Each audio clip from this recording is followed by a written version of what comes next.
মেঘলা কোনো কথা বলছে না দেখে শ্রাবণ মেঘলার হাত ধরে জোর করে খাট থেকে নামিয়ে নিয়ে আসে। মেঘলা রেগে বলে, খবরদার আমাকে টাচ করবি না। কি হয়েছে বলবে তো? শ্রাবণ আবার মেঘলাকে ধরতে যায়। মেঘলা শ্রাবণকে ধাক্কা দিয়ে বেরিয়ে যেতে নিলে শ্রাবণ মেঘলার হাত ধরে টান দিয়ে মেঘলার কোমর শক্ত করে জড়িয়ে ধরে বলে, কি হয়েছে, এমন করছো কেন? মেঘলা কোনো কথা বলছে না, শুধু শ্রাবণের দিকে তাকিয়ে আছে। চোখ দুটো লাল হয়ে আছে। শ্রাবণ বারবার জিজ্ঞেস করেই যাচ্ছে, কিন্তু মেঘলার মুখে কোনো কথা নেই। স্যার আমাকে, কেন এমন করছো?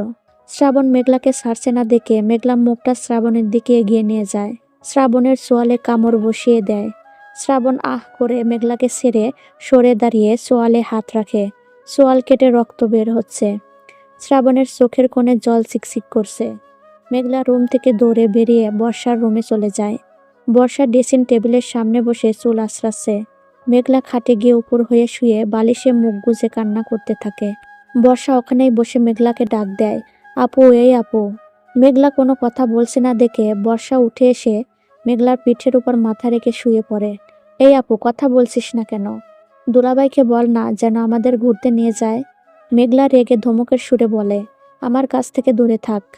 বর্ষা মেঘলার কথার ধরন বুঝতে পেরে তাড়াতাড়ি করে উঠে বসে। মেঘলাকে ধাক্কাতে থাকে, এই আপু, কি হয়েছে তোর? মেঘলা বিরক্ত হয়ে উঠে বর্ষাকে ধাক্কা মেরে দেয়। বর্ষা ধপ করে ফ্লোরে পড়ে কান্না করতে থাকে। মেঘলা আবার উপর হয়ে শুয়ে পড়ে। এরই মধ্যে চম্পা বেগম রুমে আসে। কি হয়েছে রে বর্ষা, কান্না করছিস কেন এভাবে ফ্লোরে বসে? আম্মু, তোমার মেয়ে আমাকে খাট থেকে ফেলে দিছে। কেন, তুই কি করছিলি ওকে? আম্মু, আমি কিছুই করিনি। কান্না থামা বলেই মেঘলার কাছে যায় চম্পা বেগম। মেঘ, এই মেঘ, আম্মু বিরক্ত করো না তো, আমাকে একা থাকতে দাও। এই মেয়ের কখন কি যে হয় কিছুই বুঝতে পারি না। বর্ষা, তুই আমার সাথে চল, ওকে একা থাকতে দে। বলেই চম্পা বেগম বর্ষাকে নিয়ে বেরিয়ে যায় রুম থেকে। শ্রাবণ খাটে বসে স্যাভলন দিয়ে ক্ষতস্থান পরিষ্কার করে রুমাল দিয়ে চোয়ালটা ঢেকে রুম থেকে বেরিয়ে আসে। চম্পা বেগম আর বর্ষা সোফায় বসে আছে। বর্ষা কান্না করছে। শ্রাবণ গিয়ে বর্ষাকে বলে, শালিকা, কান্না করছো কেন?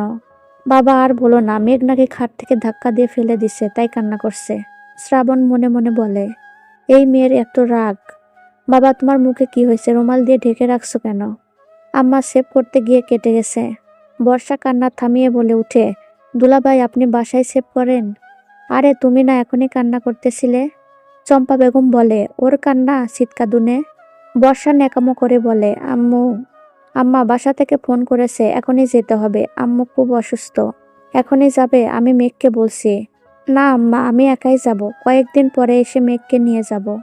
ওকে, সাবধানে যেও বাবা, আর কত স্থানের স্যাভলন লাগিয়ে নিও। আচ্ছা আম্মা, বলেই শ্রাবণ বেরিয়ে যায় বাসা থেকে। তামান্না মাহিমের রুম থেকে বেরিয়ে এসে চম্পা বেগমকে বলে, আম্মা, মাহিমের ওষুধ খাওয়ানোর সময় হয়ে গেছে, একটু যদি দেখা দিতেন কোনটা এখন খাওয়াতে হবে। চম্পা বেগম কর্কশ কণ্ঠে বলে, আমার ছেলেকে আমিই খাওয়াতে পারবো, তোমার খাওয়াতে হবে না। শুধু মাহিমের আব্বুর জন্য তোমাকে থাকতে দিছি, ভেবো না তোমাকে ক্ষমা করে দিছি। বলেই চম্পা বেগম উঠে চলে যায়। তামান্না চোখের জল মুছে বর্ষার পাশে বসে। বর্ষা মুচকি হেসে বলে, ভাবি, কাঁদবেন না তো, যদি ভুল না করে থাকেন তাহলে আম্মু একদিন ঠিকই মেনে নেবে। মেঘ কোথায়, ওকে তো দেখছি না। আপু, আমার রুমে।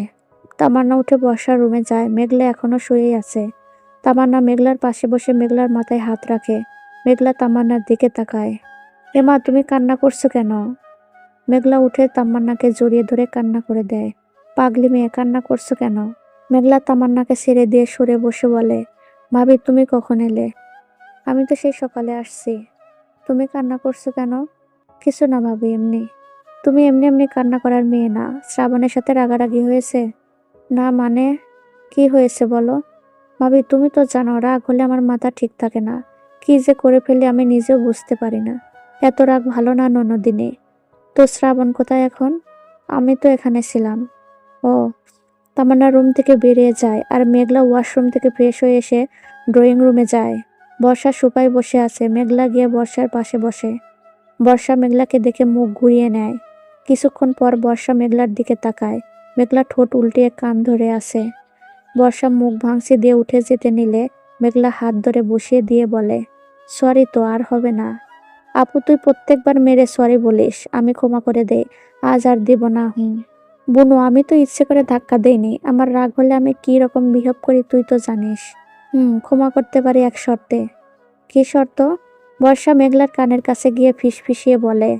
বর্ষার কথা শুনে মেঘলা বর্ষার দিকে চোখ বড় বড় করে তাকিয়ে বলে, তবে রে। বর্ষা উঠে দৌড় দেয়। মেঘলাও বর্ষার পিছন পিছন ছোটে। চম্পা বেগম রান্নাঘর থেকে আসতে লাগে। বর্ষা চম্পা বেগমের পিছনে গিয়ে লুকায়। তোরা এরকম ছোটাছুটি করছিস কেন? আম্মু, তোমার মেয়ে অনেক পেকে গেছে, তাড়াতাড়ি বিয়ে দিয়ে দাও। বলেই মেঘলা বর্ষার কান ধরে চম্পা বেগমের পিছন থেকে সামনে নিয়ে আসে। এই মেয়েদের নিয়ে আর পারে না, সব সময় দুষ্টামি করবে বলেই চম্পা বেগম চলে যায়। আপু, লাগছে স্যার। কেন শুনবি না? প্লিজ আপু, কানটা স্যার লাগছে, আমি শুনতে চাই না। এরই মধ্যে তামান্না চলে আসে। এই যে ননদিনীরা, এরকম মারামারি করছো কেন? ভাবি, শুধু শুধু আপু আমাকে মারছে। মেঘলা বর্ষার কান ছেড়ে দিয়ে বলে, ভাবি, ওকে তাড়াতাড়ি এই বাসা থেকে বের করার ব্যবস্থা করো। উফ, কানটা একেবারে লাল করে দিছে শাকসুন্নি। মেঘলা বর্ষাকে আবার মারতে নিলে তামান্না আটকে দিয়ে বলে, বর্ষা, তুমি মেঘকে কি বলেছো? শুধু আপুকে বলেছি। বর্ষার কথা শুনে মেঘলা বর্ষার দিকে চোখ বড় বড় করে তাকায়, আর তামান্না হাসতে হাসতে বলে, আচ্ছা এই কথা। মেঘলা রেগে ওখান থেকে চলে যায়। বর্ষা আর তামান্না হাসতে হাসতে সোফায় গিয়ে বসে। মেঘলা রুমে গিয়ে শ্রাবণকে না পেয়ে ড্রয়িং রুমে চলে আসে। এসে এদিক ওদিক তাকাতে থাকে। আপু, দুলাভাইকে খুঁজছিস? মেঘলা কিছু বলে না, বর্ষার পাশে গিয়ে বসে। আপু, দুলাভাই তো চলে গেছে। বর্ষার কথা শুনে মেঘলা বর্ষার দিকে চোখ ছোট ছোট করে তাকায়। সত্যি বলছি, দুলাভাই চলে গেছে। কোথায় গেছে? দুলাভাই তো বলল তার আম্মু খুব অসুস্থ, তাই চলে গেছে।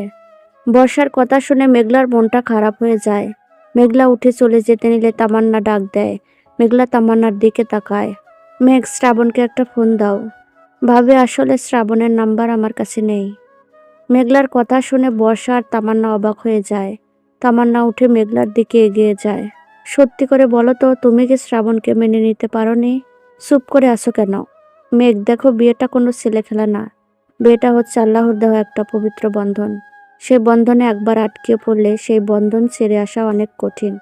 হ্যাঁ, মানুষের জীবনে অতীত থাকে, তাই বলে অতীতকে আঁকড়ে ধরে ভবিষ্যতের দিনগুলো নষ্ট করা ঠিক না। মানুষ পৃথিবীতে আসে খুব অল্প সময়ের জন্য। এই অল্প সময়টুকু হাসি খুশির মাঝে কাটানো শ্রেয়। ভাবি, তেমন কিছু না। তাহলে? আমি তোকে মেনে নিয়েছি, তাহলে সমস্যা কি? আসলে ভাবি, আমি ওকে প্রথমে মেনে নিতে পারছিলাম না। আমার থেকে ছোট বয়সের একটা ছেলের সাথে বিয়ে দিবে কল্পনাতেও ভাবতে পারি না। আব্বু আম্মু আমাকে বলছিল না। মেঘ, শ্রাবণ ছোট হলেও অনেক কেয়ারিং এবং তীক্ষ্ণ বুদ্ধিসম্পন্ন মানুষ। তামান্না মেঘলাকে শ্রাবণের নাম্বার দিলে মেঘলা রুমে চলে যায়। বেলকনিতে গিয়ে শ্রাবণের নাম্বারে ফোন দেয়। ওপাশ থেকে শ্রাবণ, হ্যালো, কে বলছেন? মেঘলা নিশ্চুপ। এই যে মিস না মিস্টার, কথা বলছেন না কেন? আমিটাকে, নাম নেই নাকি ভিন্ন গ্রহ থেকে এসেছেন? মেঘলা তাতে তাঁত চেপে বলল, আমি মেঘ। কোন মেঘ? এই তুই কয়টা মেঘকে চিনিস? আমি তো একটা মেঘকে চিনি, রাক্ষসী, ডাইনি, শাকচুন্নি, আরো বলবো? শ্রাবণের কথা শুনে মেঘলার আগে কটমট করতে করতে হাতে থাকা ফোনটা ফ্লোরে আছাড় মেরে রুম থেকে বেরিয়ে যায়। ওপাশ থেকে শ্রাবণ হাসতে থাকে আর বলে, আমার ধানি লঙ্কা বউ এতক্ষণে নিশ্চয়ই ফোনের 12টা বাজিয়েছে। বলেই শ্রাবণ নাচতে থাকে। তানিয়া রুমে এসে বলে, ভাইয়া, এরকম বানরের মতো লাফাচ্ছিস কেন? তাই তোর কিরে, যা এখান থেকে। যাচ্ছি যাচ্ছি, আব্বু তোকে ডাকছে তাই আসছি। বলেই তানিয়া চলে যায়। কিছুক্ষণ পর শ্রাবণও যায়। রাইসুল আহমেদ সুপায় বসে আছে। শ্রাবণ গিয়ে রাইসুল আহমেদের পাশে বসে। আব্বু ডেকেছো? আড্ডা না দিয়ে মাঝে মাঝে অফিসে গেলেও তো পারিস। আব্বু, আমার তো ভার্সিটিতে পড়াশোনার পাশাপাশি সব করা যায়। আমি আর কত করব তোর জন্য? তোর কি উচিত না আমাকে হেল্প করা? ঠিক আছে আব্বু। মেঘলা সুপায় গিয়ে ধপ করে বসে পড়ে। এই আপু, তোর আবার কি হলো? এরকম ফুসফুস করছিস কেন? ওই শ্রাবণের বাচ্চা আমাকে বলে রাক্ষসী, ডাইনি, শাকচুন্নি। ওকে পেলে চিবিয়ে খেতাম। আপু, তুই তো তাহলে আসলেই রাক্ষসী। আজ তো মানুষকে চিবিয়ে খাবি। বর্ষার কথা শুনে মেঘলা বর্ষার দিকে রাগে চোখে তাকায়। না মানে, আপু, তোর ফোনটা কি জীবিত আছে? জানি নেই। কতগুলো ফোন নিহত করেছিস তুই, আল্লাহই জানে। এরই মধ্যে তামান্না ড্রয়িং রুমে আসে। মেঘ, শ্রাবণ ফোন করেছে, কথা বলো। আমি কথা বলবো না। মেঘ জেদ করে না, কথা বলো। মেঘলা তামান্নার হাত থেকে ফোনটা নিয়ে রুমে চলে যায়। কেন ফোন করেছিস? আমার বউয়ের সাথে কথা বলবো তাই। মেঘলার রাগ নিমিশেই চলে যায়। মেঘ, আমাকে মিস করছো না? কি হলো, কথা বলছো না কেন? না, করছি না। বলতে হবে না, বুঝে গেছি। কি বুঝেছিস? আমার ধানি লঙ্কা বইয়ের না সূচক কথার মাঝে যে হ্যাঁ সূচক বাক্যটি লুকিয়ে থাকে। ভুল জানিস। ভুল না ঠিক জানি শোনা বউ। থাকলে এখনই প্রমাণ করে দিতাম। কেমন আছো মেঘ? ভালো। তুমি? ভালো নেই শোনা বউ। অনেক মিস করছি আমার মেঘকে। আমাকে না বলে চলে গেলে কেন? তোমাকে বলতে গিয়ে আরো কামড় খাবো? যে কামড় দিছো এখনো ব্যথা আছে। সবাইকে মিথ্যা বলে ম্যানেজ করেছি। আসলে সরি। সরি বলতে হবে না, এর প্রতিশোধ নিবই। মানে? মানেটা পরেই টের পাবে শোনাবো। শ্রাবণ টুকটাক কথা বলে ফোনটা রেখে দেয়। কথা বলার মাঝে শ্রাবণ মেঘলাকে কতবার রাগিয়েছে তার ঠিক নাই। মেঘলা ফোনটা নিয়ে ড্রয়িং রুমে চলে আসে। তামান্নাকে না পেয়ে মাহিমের রুমে চলে যায়। মাহিমের রুম খোলা পেয়ে মেঘলা রুমে ঢুকে পড়ে। মেঘলা লজ্জা পেয়ে চলে যেতে নিলে তামান্না ডাক দেয়। মেঘলা তামান্নার কাছে যায়।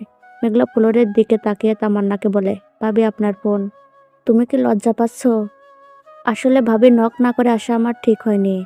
ওকে ননদিনী, আমি তো তেমন কিছুই করিনি, জাস্ট তোমার ভাইকে একটু, এতে এত লজ্জা পাচ্ছ? ভাবি তুমিও না, ধুর, তোমার ফোনটা রাখো। বলেই তামান্নার হাতে ফোনটা দিয়ে মেঘলা রুম থেকে বেরিয়ে যায়। তামান্না হাসতে হাসতে মাহিমের পাশে গিয়ে বসে। আজ 1 সপ্তাহ হয়ে গেল মেঘলা এই বাড়িতে। বর্ষা সোফায় বসে টিভি দেখছে। কলিং বেল বাজতেই বর্ষা গিয়ে দরজা খুলে দিয়ে চোখ বড় বড় করে তাকিয়ে থাকে।